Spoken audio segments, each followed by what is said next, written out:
숫자 뒤에 감춰진 그림자 자영업자 부채 위기의 실체. 최근 주요 시중은 행에서 자영업자를 대상으로 한 대출 가운데 정상적인 상환이 어려운 부실 자산이 빠르게 증가하고 있어 우려를 낳고 있습니다. 정부가 소상공인 채무 조정을 위한 방안을 모색하는 가운데 금융 시스템 내 자영업자 부채의 건전성 악화가 가시화되고 있습니다.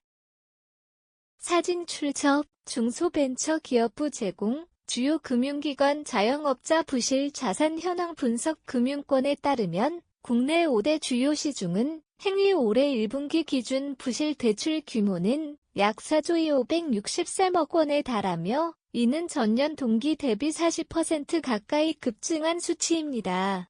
이 규모는 지난 2019년 2분기 이후 약 6년 만에 최고 수준을 기록했습니다. 여기서 부실 대출이란 통상 3개월 이상 연체되어 회수 가능성이 낮은 여신을 의미하며 주로 제조업, 서비스업, 건설업, 부동산, 도소매업, 숙박 및 음식업 등 6대 주요 업종에서 발생하고 있습니다. 특히 영세한 자영업자들의 부실 대출 증가는 더욱 두드러집니다.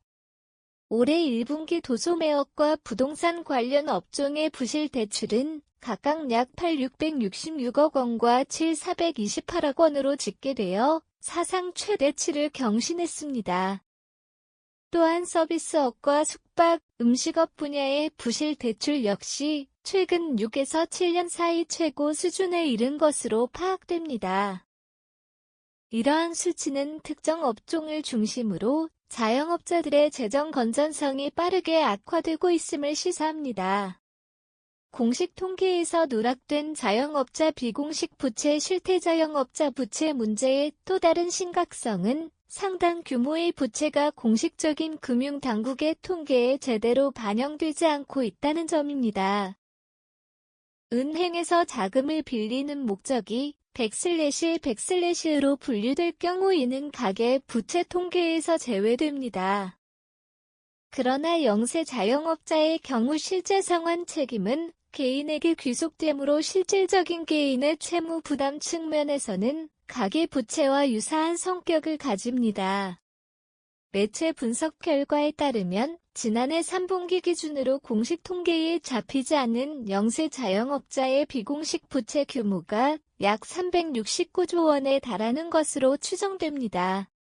이는 국내 전체 가계 부채 올해 1분기 기준 약 929조 원, 의 약 19%에 해당하는 막대한 규모이며 통계의 사각지대에 숨어있는 부실 위험을 내포하고 있습니다.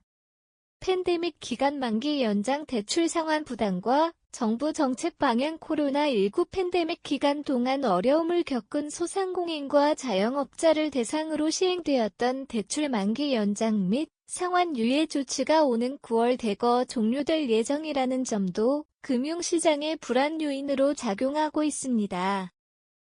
금융권과 당국에 따르면 만기 연장된 대출 원금 규모는 약 47조 4,000억 원에 이르며 원리금 상환이 유예된 약 2조 5,000억 원까지 합하면 총 50조 원에 달하는 자금이 단기간 내에 상환 압박에 직면하게 됩니다. 정부는 이러한 상황에 대응하여 코로나19 정책 자금을 지원받은 소상공인을 대상으로 채무 조정 및 일부 탕감을 포함하는 방안을 검토하고 있습니다. 장기간 소액 연체된 채권을 한국자산관리공사, 캔코 등 배드뱅크를 통해 정리하는 방안도 논의 중입니다.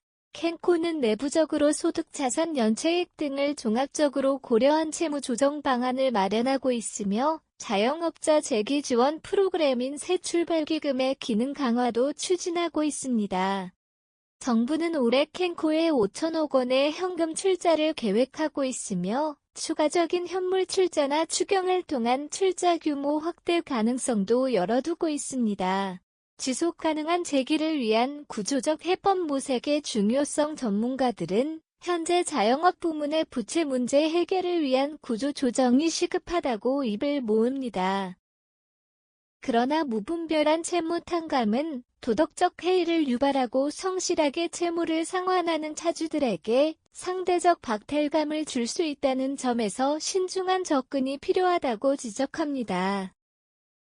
공공자금과 민간 재원을 균형 있게 활용하되 대환 대출 확대와 같이 차주에게 일정 부분 상환의 물을 부과하는 정책 수단을 통해 백슬래시 있는 백슬래시 부채 정리 과정을 거쳐야 한다는 의견에 무게가 실리고 있습니다.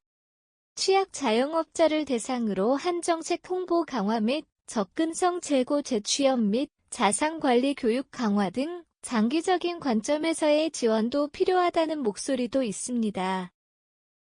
또한 단순한 부채 부담 경감을 넘어 자영업 생태계의 사업 환경을 재구축하는 관점에서 문제에 접근해야 한다는 제언도 나옵니다. 일부에서는 소득이 낮아 정부 지원 없이는 생계 유지가 어려운 상황을 백슬래시 문제로 지적하며 단기적인 지원금 지급만으로는 근본적인 해결이 어렵다고 평가하기도 합니다. 전문가들은 채무 조정 이외에도 사업 재개 가능성이 희박한 자영업자에 대해서는 과감한 정리 또는 업종 전환 유도를 통한 구조 개편이 필요하다고 강조합니다. 동시에 노동시장이 자영업자를 안정적으로 포용할 수 있도록 노동제도 유연화 등을 검토하고 경쟁 환경을 조정하는 방안도 모색해야 한다고 제언합니다. 이는 단순히 빚을 탕감하는 것을 넘어 경제 전반의 안정성을 높이고 자영업자들이 지속 가능한 경제 활동을 할 수 있는 환경을 조성하는 포괄적인 접근 방식이 요구됨을 시사합니다.